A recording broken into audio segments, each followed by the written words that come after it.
ಮಲ್ಲಿಕಾರ್ಜುನ್ ಖರ್ಗೆ ಅವರು, ಹಿಂದಿನ ಜಿಲ್ಲಾಧ್ಯಕ್ಷರು ಮಲ್ಲಿಕಾರ್ಜುನ್ ಖರ್ಗೆ ಅವರೇ, ಇನ್ನಿತರ ಎಲ್ಲ ಮುಖಂಡರು ಮತ್ತು ಇಲ್ಲಿ ಸೇರಿದಂತ ಯಾವತ್ತು ನನ್ನ ಆತ್ಮೀಯ ಕಾರ್ಯಕರ್ತ ಅಭಿಮಾನಿ ಬಂಧುಗಳೇ, ಗೋಕಾಕದ ಮಹಾನ್ ಜನತೆ, ಸಹೋದರಿಯರೇ, ಆತ್ಮೀಯ ಯುವ ಮಿತ್ರರೇ, ಮಾಧ್ಯಮದ ಮಿತ್ರರೇ, ಇವತ್ತು ಬಹಳ ಮಹತ್ವದ ಚುನಾವಣೆ ನಡೀತಾ ಇದೆ.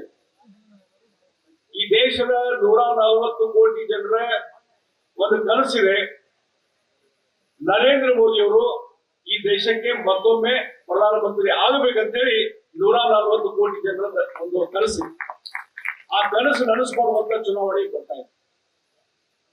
ಮತ್ತು ನಾನು ನಿರೀಕ್ಷೆ ಮಾಡಿರಲಿಲ್ಲ. ನಾನು ಬೆಳಗಾವಿಯಲ್ಲಿ ಸಾಕಷ್ಟು ಓಡಾಡಿದ್ದೀನಿ, ಸಂಘಟನೆ ಮಾಡಿದ್ದೇನೆ. ಆದ್ರೆ ಬೆಳಗಾವಿ ಲೋಕಸಭಾ ಕ್ಷೇತ್ರ ಇಲ್ಲಿ ನಾನು ಸ್ಪರ್ಧೆ ಮಾಡ್ತೀನಿ ಅಂತ ಹೇಳಿ ನಾನು ವಿಚಾರ ಮಾಡಿರಲಿಲ್ಲ.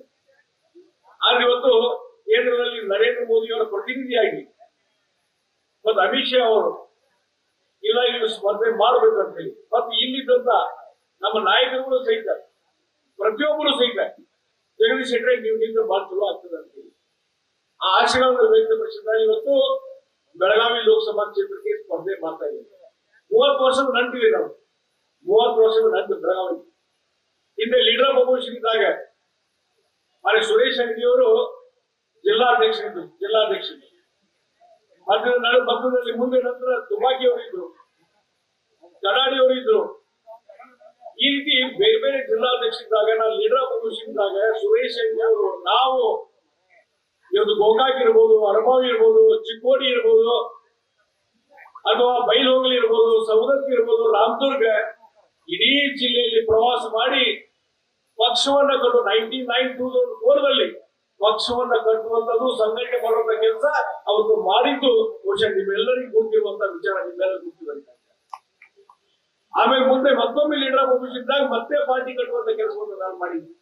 ಹೀಗಾಗಿ ಪಕ್ಷದ ಸಂಘಟನೆಯಲ್ಲಿ ಸಂಪೂರ್ಣವಾಗಿ ತೋರಿಸಿದಂತ ವ್ಯಕ್ತಿ ಜಗದೀಶ್ ಶೆಟ್ಟರ್. ಮತ್ತು ಇಲ್ಲಿ 2 ಬಾರಿ ನಾನು ಉಸ್ತುವಾರಿ ಮಂತ್ರಿ ಇದ್ದೆ. ರೆವಿನ್ಯೂ ಮಿನಿಸ್ಟರ್ ಇದ್ದಾಗ ಅವತ್ತು ಜಿಲ್ಲಾ ಉಸ್ತುವಾರಿ ಮಂತ್ರಿ ಇದ್ದೆ, ಕೈಗಾರಿಕಾ ಮಂತ್ರಿ ಇದ್ದಾಗ ಜಿಲ್ಲಾ ಉಸ್ತುವಾರಿ ಮಂತ್ರಿ ಇದ್ದೆ. ಆ ಸಂದರ್ಭದಲ್ಲಿ ಈ ಭಾಗದ ಅಭಿವೃದ್ಧಿಗೆ, ಇಲ್ಲಿಯ ರೈತರ ಸಮಸ್ಯೆಗಳಿಗೆ ಚಿಂತನೆ ಮಾಡುವಂತದ್ದು, ವಿಧಾನಸಭೆಯಲ್ಲಿ ಪ್ರಸ್ತಾಪ ಮಾಡಿ ನಿಮ್ಮೆಲ್ಲರ ಧ್ವನಿಯಾಗಿ ಅಲ್ಲಿ ನಿಮ್ಮ ವಿಚಾರಣೆ ಎತ್ತುವಂತ ಕೆಲಸವನ್ನ ಈ ಜಗದೀಶ್ ಶೆಟ್ಟರ್ ಮಾಡಿದ್ರು ಅನ್ನುವಂತ ಮಾತನ್ನ ಈ ಸಂದರ್ಭದಲ್ಲಿ ನಾ ಹೇಳ್ತಾ ಇದ್ದೀನಿ. ಕೋವಿಡ್ ಬಂದಿತ್ತು, ಫ್ಲಡ್ ಬಂದಿತ್ತು, ಎಲ್ಲ ರೈತರಿಗೆ ಬೆಳೆ ನಷ್ಟ ಪರಿಹಾರ ಕೊಡುವಂತದ್ದು, ಮತ್ತು ಮನೆ ಮಠ ಕಳ್ಕೊಂಡವರಿಗೆ, ಬೆಳೆ ಕಳ್ಕೊಂಡವರಿಗೆ ನಷ್ಟ ಪರಿಹಾರ ಕೊಡುವಂತ ಕೆಲಸವನ್ನು ಮಾಡಿದೆ ಉಸ್ತುವಾರಿ ಸಚಿವರಾಗಿ. ಅಷ್ಟೇ ಅಲ್ಲ, ಕೋವಿಡ್ ಬಂದಂತ ಸಂದರ್ಭದಲ್ಲಿ ಪ್ರತಿ ವಾರಕ್ಕೆ 2-3 ಸಲ ಬಂದು ಸಭೆಗಳನ್ನು ತಗೊಂಡು ಎಲ್ಲೆಲ್ಲಿ ಸಮಸ್ಯೆ ಇದೆ ನಾನೇ ಸ್ವತಃ ಹೋಗಿ ಆ ಕೋವಿಡ್ ನಿಯಂತ್ರಣ ಮಾಡುವಂತ ಕೆಲಸ ಮಾಡಿದ್ವಿ. ಆಕ್ಸಿಜನ್ ಕೊರತೆ ಆದಾಗ ಯಾವುದೇ ರೀತಿ ಜನರಿಗೆ ತೊಂದರೆ ಆಗದ ರೀತಿಯಲ್ಲಿ ಇವತ್ತು ಆಕ್ಸಿಜನ್ ಸರಬರಾಜು ಮಾಡುವಂತ ಕೆಲಸ ಅವತ್ತು ಉಸ್ತುವಾರಿ ಮಂತ್ರಿಯಾಗಿ ಮಾಡಿದೆ. ಇವತ್ತು ಪ್ರತಿಪಕ್ಷದ ಅಲ್ಲಿ ಹೆಬ್ಬಾಳದ ಮಂತ್ರಿಗಳು ಹೇಳ್ತಾರ, ಒಂದ್ ಕಡೆ ನೀನು ಹೇಳುವಾಗ ಹೇಳ್ತಿದ್ರು ಆಕ್ಸಿಜನ್ ನಾವು ಹುಬ್ಬಳ್ಳಿ ತಗೊಂಡು ಹೋಗಿರ್ತೇವೆ. ಇಲ್ಲಿ ಏನು ತೊಂದರೆ ಆಗಿದೆ, ಇಡೀ ರಾಜ್ಯದಲ್ಲಿ ಆಕ್ಸಿಜನ್ ತೊಂದರೆ ಆದಾಗ ಅವತ್ತು ನಾನು ಕೈಗಾರಿಕಾ ಮಂತ್ರಿ ಇದ್ದದ್ರಿಂದ ಯಡಿಯೂರಪ್ಪನವರು ಮುಖ್ಯಮಂತ್ರಿ, ಅವರು ನನ್ನ ನೇತೃತ್ವದಲ್ಲಿ ಆಕ್ಸಿಜನ್ ಕ್ರಮ ಕೈಗೊಳ್ಳಲಿಕ್ಕೆ ನನ್ನ ನೇತೃತ್ವದಲ್ಲಿ ಒಂದು ಸಮಿತಿಯನ್ನು ಮಾಡಿದ್ರು. ಇಡೀ ರಾಜ್ಯದಲ್ಲೂ ಸುತ್ತಾಗಿದೆ, ಇಲ್ಲಿಯೂ ಬಂದಿದೆ. ಬೆಳಗಾವಿಯಲ್ಲಿ ಎಲ್ಲೆಲ್ಲಿ ಆಕ್ಸಿಜನ್ ಕೊರತೆ ಇದೆ ಅದನ್ನು ನಿವಾರಣೆ ಮಾಡುವಂತ ಕೆಲಸ ಜಗದೀಶ್ ಶೆಟ್ಟರ್ ಮಾಡಿರೋ ಹೊತ್ತು ಆ ಆಕ್ಸಿಜನ್ ಎಲ್ಲಿ ತಗೊಂಡು ಹೋಗಿಲ್ಲ ಅನ್ನುವಂತ ಮಾತನ್ನ ಈ ಸಂದರ್ಭ ಹೇಳ್ತೀವಿ. ಸುಳ್ಳು ಆಪಾದನೆ ಮಾಡುವಂತದ್ದು ಬೇಕಾಗಿಲ್ಲ, ಹಿಂದೆ ಹೇಳ್ಬೋದಾಗಿತ್ತು. ಈ ಚುನಾವಣೆ 108 ಆಪಾದನೆ ಮಾಡುವಂತ ಚಾಲು ಆಗಿದೆ.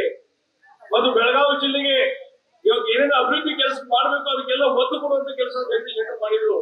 ಒಂದು ನಾನು ಹೇಳ್ತೀನಿ, ನಾನು ಸ್ಪೀಕರ್ ಇದ್ದಾಗ ಇವತ್ತಿನ ಸುವರ್ಣಸೌಧ ಕಟ್ಟಿದ್ದಾರೆ. ಆ ಜಾಗ ಮತ್ತು ಇನ್ನೂ 2-3 ಜಾಗ ಯಾವುದನ್ನ ಸಿಲೆಕ್ಟ್ ಮಾಡ್ಬೇಕಂತೇಳಿ ಡಿಸ್ಪ್ಯೂಟ್ ನಡೆದಿತ್ತು, ವಿವಾದ ನಡೆದಿತ್ತು, ಅದಾಗಬೇಕು ಇದಾಗಬೇಕು ಅಂತ ಹೇಳಿ. ಅವ್ರು ಯಡಿಯೂರಪ್ಪನವ್ರು ಏನ್ ಮಾಡಿದ್ರು, ಸ್ಪೀಕರ್ ಅಧ್ಯಕ್ಷತೆಯಲ್ಲಿ ಒಂದು ಕಮಿಟಿಯನ್ನು ಮಾಡಿ ನೀವೇನ್ ನಿರ್ಧಾರ ಮಾಡ್ತೀರಿ ಆ ಜಾಗದಲ್ಲಿ ಸುವರ್ಣಸೌಧ ಕಟ್ತೀನಿ ಅಂತ ಹೇಳಿದ್ರು. ಮುಂದೆ ನಾನು ಎಲ್ಲ ಶಾಸಕರ ವಿಶ್ವಾಸ ತಗೊಂಡು, ಈ ಜನರ ಒಂದು ವಿಶ್ವಾಸ ತೆಗೆದುಕೊಂಡು ಇವತ್ತೇನು ಸುವರ್ಣಸೌಧ ಆಗಿದಲ್ಲ ಅದೇ ಜಾಗವನ್ನ ನಾನು ರಿಕಮೆಂಡ್ ಮಾಡಿದೆ. ರಿಕಮೆಂಡ್ ಮಾಡಿದ ಮೇಲೆ ಯಡಿಯೂರಪ್ಪನವರು ಕ್ಯಾಬಿನೆಟ್ ಡಿಸಿಷನ್ ತಗೊಂಡು ಹಣ ಮಂಜೂರು ಮಾಡಿ ಇವತ್ತು ಅದೇ ಜಾಗದಲ್ಲಿ ಸುವರ್ಣ ಸೌಧ ಕಟ್ಟುವಂತ ಅವ್ರು ಮಾಡಿದ್ರು. ಅದಕ್ಕೆ ಭೂಮಿ ಪೂಜೆ ನಾನು ಮತ್ತು ಯಡಿಯೂರಪ್ಪನವರು ಕುಮಾರಸ್ವಾಮಿ ಅವರು ಕೂಡಿ ಮಾಡಿದ್ವಿ ಎನ್ನುವಂತ ಮಾತನ್ನು ನಾನು ಹೇಳ್ತೀನಿ. ಅದಾದ್ಮೇಲೆ ಆ ಸುವರ್ಣ ಸೌಧ ನಿರ್ಮಾಣ ಆದ್ಮೇಲೆ ನೋಡಿ ನನ್ನ ಸೌಭಾಗ್ಯ, ಇವತ್ತು 2012ರಲ್ಲಿ ನಿರ್ಮಾಣ ಆಯ್ತು. ಉತ್ತರ ಕರ್ನಾಟಕ ಬಂದಂತ ಒಬ್ಬ ಮುಖ್ಯಮಂತ್ರಿ ನನ್ನ ನೇತೃತ್ವದಲ್ಲಿ ಆ ಸುವರ್ಣ ಸೌಧ ಉದ್ಘಾಟನೆ ಆಯ್ತು. ಅದು ನನ್ನ ಹೆಮ್ಮೆ, ನನ್ನ ಸೌಭಾಗ್ಯ ಅನ್ನುವಂತ ಮಾತನ್ನು ಹೇಳ್ತೀನಿ. ಹೀಗಾಗಿ ಇವತ್ತು ಸುವರ್ಣ ಸೌಧ ಆಗಿದ್ದರಿಂದ ಬೆಳಗಾವಿ ಜಿಲ್ಲೆಯಲ್ಲಿ ಎಲ್ಲ ರೀತಿಯಾದ ರಾಜಕೀಯ ಚಟುವಟಿಕೆ ಮತ್ತು ಅಸೆಂಬ್ಲಿಯಲ್ಲಿ ಈ ಭಾಗದ ಅಭಿವೃದ್ಧಿ, ಈ ಭಾಗದ ವಿಚಾರ ಬಗ್ಗೆ ಚರ್ಚೆ ಒಂದು ನಡೆಯುವಂತದ್ದಾಗಿದೆ. ಹೀಗಾಗಿ ಇದರಿಂದ ಆರ್ಥಿಕ ಚಟುವಟಿಕೆ ಮತ್ತೊಂದು ಹೆಚ್ಚಳ ಆಗಿದೆ ಅನ್ನುವಂತ ಮಾತನ್ನು ಇವತ್ತು ಹೇಳ್ತೀನಿ. ಈ ರೀತಿ ನನಗೂ ಮತ್ತು ಬೆಳಗಾವಿಗೆ ಒಂದು ನಂಟು. ಮತ್ತು ಸುರೇಶ್ ಅಂಗಡಿಯವರು, ಬಹುಶಃ ಸುರೇಶ್ ಅಂಗಡಿಯವರು ನಿಮ್ಮೆಲ್ಲರ ಆಶೀರ್ವಾದ 4 ಬಾರಿ ಆರಿಸಿಕೊಂಡು, ಶ್ರೀಮತಿ ಮಂಗಳಾ ಅಂಗಡಿಯವರು ಬೈ ಎಲೆಕ್ಷನ್ ನಲ್ಲಿ ನಿಮ್ಮೆಲ್ಲರ ಆಶೀರ್ವಾದ ಆರಿಸಿಕೊಂಡ್ರು. ಹೀಗಾಗಿ ಇವತ್ತು ಸುರೇಶ್ ಅಂಗಡಿಯವರು ಈ ಭಾಗಕ್ಕೆ ಮಾಡಿದ ಅಭಿವೃದ್ಧಿ, ಬೆಳಗಾವಿ ಲೋಕಸಭಾ ಕ್ಷೇತ್ರ, ಬೆಳಗಾವಿ ನಗರಕ್ಕೆ ಮಾಡಿದಂತ ಕೆಲಸ ಕಾರ್ಯಗಳು, ಅದರಲ್ಲಿ ಅವರು ರೈಲ್ವೆ ಮಿನಿಸ್ಟರ್ ಆಗಿ ಮಾಡಿದಂತ ಕೆಲಸಗಳು ಇವತ್ತು ಇಡೀ ಕರ್ನಾಟಕದ ಜನತೆ ನೆನಪಿಟ್ಟಿದ್ದಾರೆ, ಬೆಳಗಾವಿ ಜನತೆ ನೆನಪಿಟ್ಟಿದ್ದಾರೆ. ಹೀಗಾಗಿ ಇವತ್ತು ಬೆಳಗಾವಿಯ ಏರ್ಪೋರ್ಟ್ ಡೆವಲಪ್ ಆಗಿದೆ.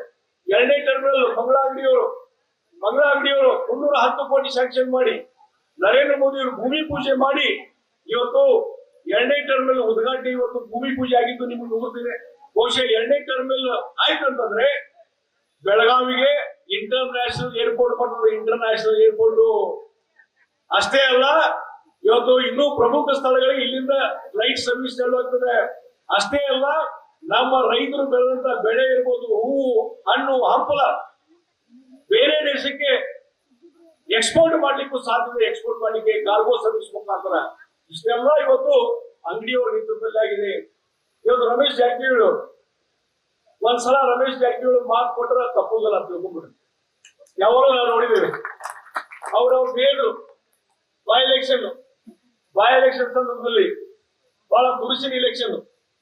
ಆ ಸಂದರ್ಭದಲ್ಲಿ ಇಲ್ಲಿ ನಾವು ಯಡಿಯೂರಪ್ಪ ಇಲ್ಲಿ ಬಂದಿದ್ವಿ, ಬೆಳಗಾವಿಲಿ ಸಾಕಷ್ಟು ಮೀಟಿಂಗ್ ಮಾಡಿದ್ವಿ. ಅವ್ರು ಹೇಳಿದ್ರು ರಮೇಶ್ ಜಾರಕಿಹೊಳಿ, ನೀವೇನು ಚಿಂತೆ ಮಾಡ್ಬೇಡ್ರಿ, ನಮ್ಮ ಗೋಕಾಕದಿಂದ ಅತಿ ಹೆಚ್ಚಿನ ಲೀಡರ್ ಕೊಡೋ ಜವಾಬ್ದಾರಿ ನಂದು ಅನ್ನುವಂತ ಮಾತನ್ನು ಅವ್ರು ಹೇಳಿದ್ರು. 28,000 ಲೀಡ್ ಕೊಟ್ಟರು. ಇವತ್ತು ಶ್ರೀಮತಿ ಮಂಗಳಾ ಅಂಗಡಿಯವರು ಇವತ್ತು ಆರಿಸಿ ಬರ್ಲಿಕ್ಕೆ ಮೂಲ ಕಾರಣ ಇವತ್ತು ಗೋಕಾಕ್ ಆಯ್ತು ಅನ್ನುವಂತ ಮಾತನ್ನ ಈ ಸಂದರ್ಭದಲ್ಲಿ. ಹೀಗಾಗಿ ರಮೇಶ್ ಜಾರಕಿಹೊಳಿ ಅವರು ಈ ಚುನಾವಣೆಯಲ್ಲಿ ಇಲ್ಲೇನು ಇಷ್ಟು ದೊಡ್ಡ ಸಂಖ್ಯೆಯಲ್ಲಿ ಸೇರಿದ್ರಲ್ಲ, ಇವತ್ತು ಇಷ್ಟು ದೊಡ್ಡ ಸಂಖ್ಯೆಯಲ್ಲಿ ಇವೆಲ್ಲ ಸೇರಿದ್ರಲ್ಲ, ಇದಕ್ಕೆ ಸಾಕ್ಷಿ ಇವತ್ತು ಚುನಾವಣೆಯಲ್ಲಿ ಗೆದ್ದು ಬರ್ಲಿಕ್ಕೆ ಇದೇ ಒಂದು ಸಾಕ್ಷಿ ಅನ್ನುವಂತ ಮಾತನ್ನ ಈ ಸಂದರ್ಭದಲ್ಲಿ. ಇವತ್ತು ನರೇಂದ್ರ ಮೋದಿಯವರ ಅವಶ್ಯಕತೆ ದೇಶಕ್ಕಿದೆ. ದೇಶದ ಸುರಕ್ಷತೆ, ದೇಶದ ಉನ್ನತಿಗೆ, ಅಭಿವೃದ್ಧಿಗೆ, ಆರ್ಥಿಕ ಪ್ರಗತಿಗೆ ಇವತ್ತು ಮೋದಿಯವರ ಅವಶ್ಯಕತೆ ದೇಶಕ್ಕಿದೆ. ಆ ಹಿನ್ನೆಲೆಯಲ್ಲಿ ಮತ್ತೊಮ್ಮೆ ಅವರು ಪ್ರಧಾನಮಂತ್ರಿ ಮಾಡುವಂತದ್ದು ಅವಶ್ಯಕತೆ ಇದೆ ಅನ್ನುವಂತ ಮಾತನ್ನು ಹೇಳ್ತೀನಿ. ಇವತ್ತು ಆರ್ಟಿಕಲ್ 370 ನಾವೇನು ಮ್ಯಾನಿಫೆಸ್ಟೋದಲ್ಲಿ ಜನಸಂಘದಿಂದ ಹಿಡ್ಕೊಂಡು ಮತ್ತು ಬಿಜೆಪಿ ವರೆಗೆ ಈ ಪ್ರಣಾಳಿಕೆ ನೋಡಿದ್ರೆ ನಮ್ಮ ಪ್ರಣಾಳಿಕೆ ಒಂದು ಹೇಳಿದ್ವಿ, ಆರ್ಟಿಕಲ್ 370 ಜಮ್ಮು ಕಾಶ್ಮೀರಕ್ಕೆ ಇವತ್ತು ವಿಶೇಷ ಸ್ಥಾನಮಾನ ತೆಗೆದಾಕ್ತೇವೆ ಅಂತ ಹೇಳಿದ್ವಿ. ನರೇಂದ್ರ ಮೋದಿ ಅವರಿಗೆ ಕ್ಲಿಯರ್ ಮೆಜಾರಿಟಿ ಬಂತು. ಇವತ್ತು ಆರ್ಟಿಕಲ್ 370 ತೆಗೆದಾಕಿದ್ದೇವೆ. ಜಮ್ಮು ಕಾಶ್ಮೀರದಲ್ಲಿ ಶಾಂತಿ ನೆಲೆಸಿದೆ. ಜಮ್ಮು ಕಾಶ್ಮೀರ ಬೆಳಿಗ್ಗೆ ಪತ್ರಿಕೆ ತೆಗೆದ್ರೆ ಭಯೋತ್ಪಾದನೆ, ಅಲ್ಲಿ 10 ಮಂದಿ ಕೊಂದ್ರು, ಇಲ್ಲಿ 10 ಮಂದಿ ಕೊಂದ್ರು. ಆದ್ರೆ ಇವತ್ತು ಯಾವುದೂ ಇಲ್ಲ. ಇವತ್ತು ಗೋಕಾಕದವರು ಹೋಗಿ ಜಮ್ಮು ಕಾಶ್ಮೀರದಲ್ಲಿ ಆಸ್ತಿ ಹಿಡಿಬಹುದು, ವ್ಯಾಪಾರ ವಹಿವಾಟು ಮಾಡುದು. ಆರ್ಟಿಕಲ್ 370 ಇದ್ದಾಗ ಇದಕ್ಕೆ ಅವಕಾಶ ಇರಲಿಲ್ಲ. ಆ ಕೆಲಸ ಇವತ್ತು ನರೇಂದ್ರ ಮೋದಿ ಆಗಿದೆ. ಅಲ್ಲಿಯ ಯುವಕರಿಗೆ ಉದ್ಯೋಗಾವಕಾಶ ಸಿಗ್ತಾ ಇದೆ. ಬಹುಶಃ ಜಮ್ಮು ಕಾಶ್ಮೀರ ಬಹಳಷ್ಟು ಜನ ಹೋಗಿರ್ಬೋದು. ನಾನು 2 ಸಲ ಹೋಗಿದ್ದೆ. ನಾವು ಕೂಲ್ ಪ್ಲೇಸ್ ಅಂತ ಹೇಳಿ ಎಲ್ಲಿ ಹೋಗ್ತೀವಿ, ಸ್ವಿಟ್ಜರ್ಲೆಂಡ್ ಹೋಗ್ತೀವಿ. ಆದ್ರೆ ಇನ್ನು ಮುಂದೆ ಸ್ವಿಟ್ಜರ್ಲೆಂಡ್ ಹೋಗೋದು ಬಿಟ್ಟು ಈಗ ಜಮ್ಮು ಕಾಶ್ಮೀರ, ಅದು ಕರ್ನಾಟಕ, ಅದು ಇಡೀ ದೇಶದ ಒಂದು ಸ್ವಿಟ್ಜರ್ಲೆಂಡ್ ಅಂತ ಹೇಳ್ತೀವಿ ಜಮ್ಮು ಕಾಶ್ಮೀರ. ಅಲ್ಲಿ ಇವತ್ತು ಪ್ರವಾಸಿ ತಾಣ ಆಗ್ಲಿಕ್ಕೆ ಸಾಧ್ಯತೆ, ಅಷ್ಟು ಒಂದು ಬದಲಾವಣೆ ಜಮ್ಮು ಕಾಶ್ಮೀರದಲ್ಲಿ ಆಗಿದೆ. ಇದೇ ರೀತಿ ಇವತ್ತು ಹಲವಾರು ಕೆಲಸ ಕಾರ್ಯಗಳು. ಒಂದು ನರೇಂದ್ರ ಮೋದಿ ಅವರು ಮಾಡಿದ್ದು ಅಯೋಧ್ಯೆಯಲ್ಲಿ, ನಾವು ಯಾವಾಗಲೂ ಹೇಳ್ತಿದ್ವಿ, ಎಲ್ಲಿ ರಾಮನ ಜನ್ಮ ಆಗಿದೆ ಆ ಅಯೋಧ್ಯೆಯಲ್ಲಿ ನಾವು ರಾಮ ಮಂದಿರ ಕಟ್ತೀವಿ ಅಂತ ಹೇಳ್ತೀವಿ. ಅದೇ ರೀತಿ ಇವತ್ತು ಕಾನೂನಿನ ತೊಡಕುಗಳನ್ನು ಸರಿ ಮಾಡಿಕೊಂಡು ನರೇಂದ್ರ ಮೋದಿ ಅವರು ಪ್ರಧಾನಮಂತ್ರಿ ಆದ್ಮೇಲೆ ಇವತ್ತು ಅಯೋಧ್ಯೆಯಲ್ಲಿ ಭವ್ಯವಾದಂತ ರಾಮ ಮಂದಿರ ಆಗಿದೆ. ಭವ್ಯವಾದ ರಾಮ ಮಂದಿರ.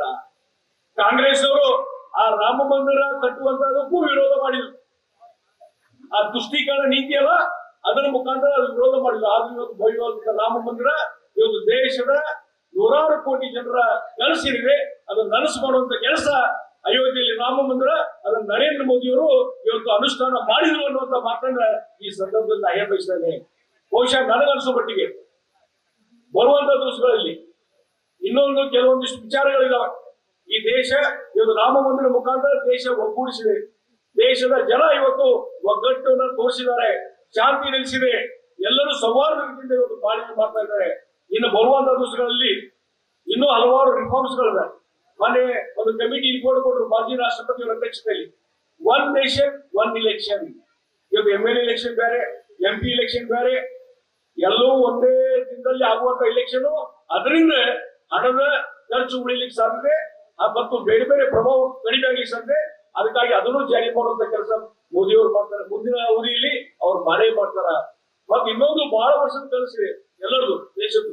ಏನಂದ್ರೆ ಈ ದೇಶದಲ್ಲಿ ಇರ್ತಕ್ಕಂಥ ಯಾವುದೇ ವರ್ಗ ಇರಲಿ, ಯಾವುದೇ ಸಮಾಜ ಇರಲಿ, ಯಾವುದೇ ಜಾತಿ ಇರಲಿ, ಎಲ್ಲರಿಗೂ ಎಲ್ಲಾ ಧರ್ಮದವರಿಗೂ ಅನ್ವಯ ಆಗುತ್ತ ಒಂದೇ ಕಾನೂನು ಇರಬೇಕು. ಒಂದೇ ಕಾನೂನು, common civil code. Common civil code ಅದನ್ನು ಬಹುಶಃ ನರೇಂದ್ರ ಮೋದಿ ಅವರು ಜಾರಿ ಮಾಡ್ತಾರೆ ಬರುವಂತ ದಿವಸಗಳಲ್ಲಿ. ಅದನ್ನು ಜಾರಿ ಮಾಡ್ತಾರೆ.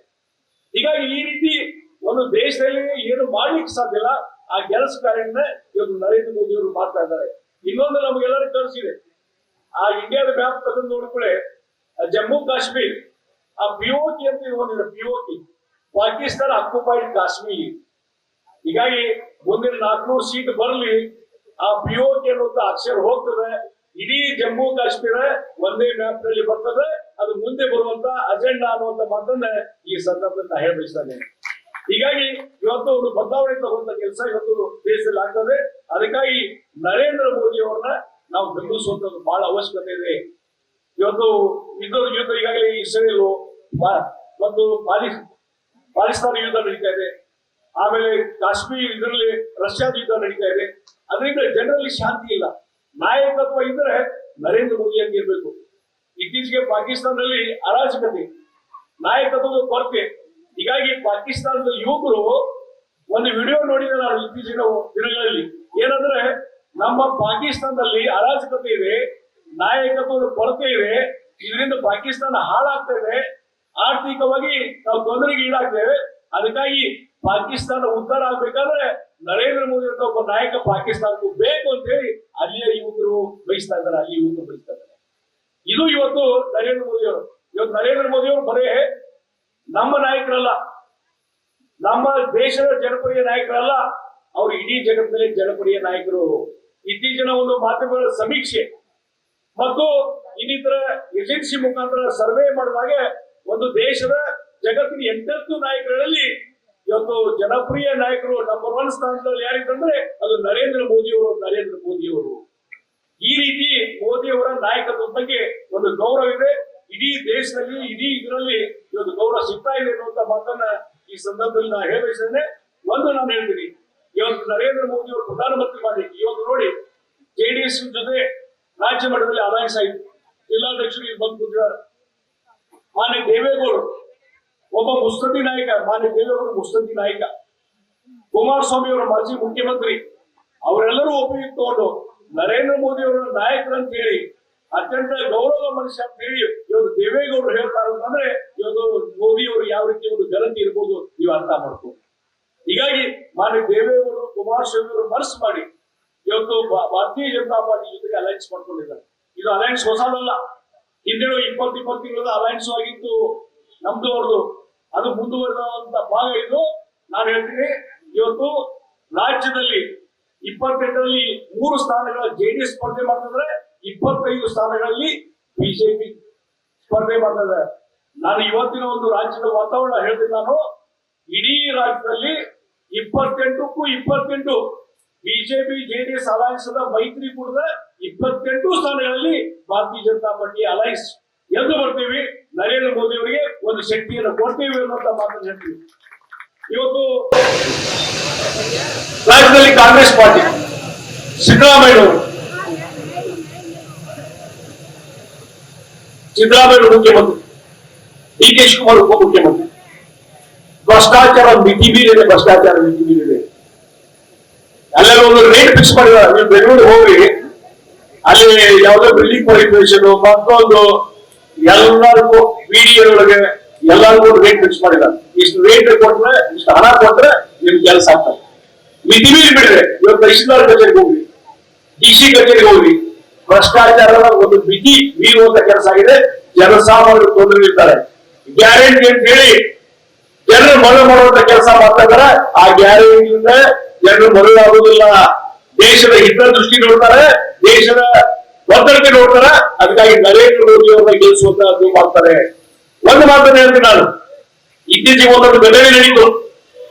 ಕಾಂಗ್ರೆಸ್ಸಿನ ಈಗ ಅಂದ್ರೆ ನಮ್ಮ ಪಾಟೀಲ್ ಸಂಜಯ್ ಪಾಟೀಲ್ ಹೇಳಿದ್ರು, ಕೇಸರಿ ಶಾಲೆ ಹಾಕೊಂಡ್ಬಿಟ್ರೆ ಬದಲಾವಣೆ ಆಗ್ತದೆ ಅಂತೇಳಿ. ಅವರು ಕಾಂಗ್ರೆಸ್ಸಿನ ಅಭ್ಯರ್ಥಿ ಮತ್ತು ಕೆಲವರು ಇತ್ತೀಚೆಗೆ ಬೆಳಗಾವದಲ್ಲಿ ಕೇಸರಿ ಶಾಲೆ ಹಾಕೊಂಡು ಮೆರವಣಿಗೆ ಮಾಡಿಕೊಂಡು, ಆದ್ರೆ ಮನಸ್ಥಿತಿ ಬದಲಾವಣೆ ಇಲ್ಲ ಆಗ್ತದೆ.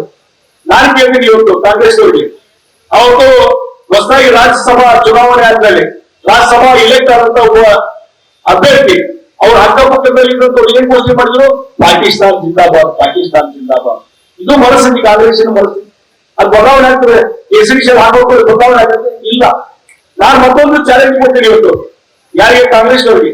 ಭಾರತೀಯ ಜನತಾ ಪಾರ್ಟಿ ಸರ್ಕಾರ ಇದ್ದಾಗ 2 ಕಾನೂನು ನೀವು ತಗೊಂಡ್ಬಂದಿದ್ರು.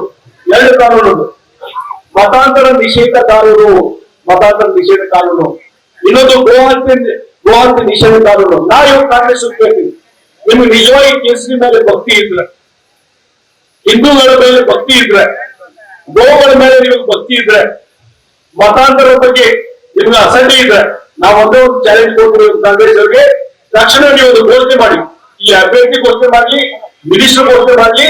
ಏನಂದ್ರೆ ಈ ಕಾನೂನುಗಳನ್ನ ಬಿಜೆಪಿ ತರುವಂತಹ ಈ ಕಾನೂನನ್ನ ನಾವು ಎಂದಿಗೂ, ನಮ್ಮ ಸರ್ಕಾರ ಎಂದಿಗೂ ವಾಪಸ್ ತಗೊಳ್ಳೋದು ಅಂತ ಒಂದು ಚಾಲೆಂಜ್ ಮಾಡ್ತೀವಿ. ಮಾತ್ರ ಇಲ್ಲ, ಆ ಮನಸ್ಥಿತಿ ಇಲ್ಲ. ಹೀಗಾಗಿ ಈ ಮನಸ್ಥಿತಿ ಇದ್ದಂತವ್ರಿಗೆ ಎಂದೂ ಬದಲಾವಣೆ ಆಗಲಿಕ್ಕಿಲ್ಲ. ಕೇಸರಿ ಶಾಲೆ ಹಾಕೊಂಡ್ರೆ ಜನ ಬದಲಾವಣೆ ಆಗಿದ್ರೆ ನೀವು ನಂಬುವುದಿಲ್ಲ. ಅದಕ್ಕಾಗಿ ನಾವು ಒಂದು ಹೇಳ್ತೀವಿ, ಇವತ್ತು ದೇಶದ ಹಿತದೃಷ್ಟಿಯಿಂದ ಇವತ್ತು ಎಲ್ಲರೂ ಒಂದಾಗಿ ಇವತ್ತು ಕೆಲಸ ಮಾಡಿ, ಸಂಘಟನೆ ಮಾಡಿ, ಇವತ್ತು ಮೋದಿ ಅವರ ಕೈಗಳು ಬಲಪಡಿಸಬೇಕಂದ್ರೆ ಕಮಲದ ಚಿಹ್ನೆಗೆ ಮತ ಕೊಡಿ. ಅದರ ಮುಖಾಂತರ ಮೋದಿ ಅವರು ಮತ್ತೆ ಪ್ರಧಾನಮಂತ್ರಿ ಆಗ್ತಾರೆ.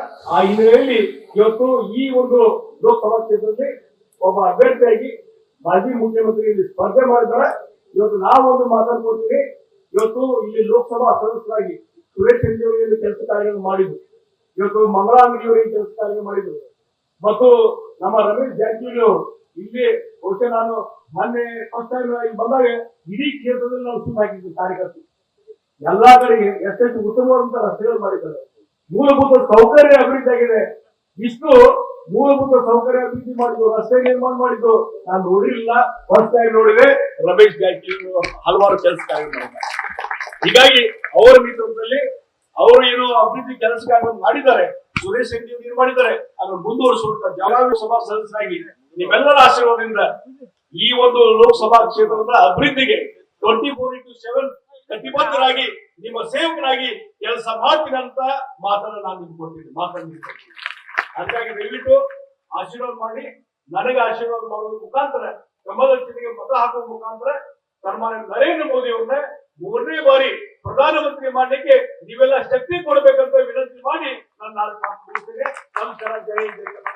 ಜೈ ಭಾರತ್. ನ್ಯೂಸ್ ಫಸ್ಟ್, ನಿರ್ಭೀತಿಯಿಂದ ನಿಮ್ಮ ಪರವಾಗಿ.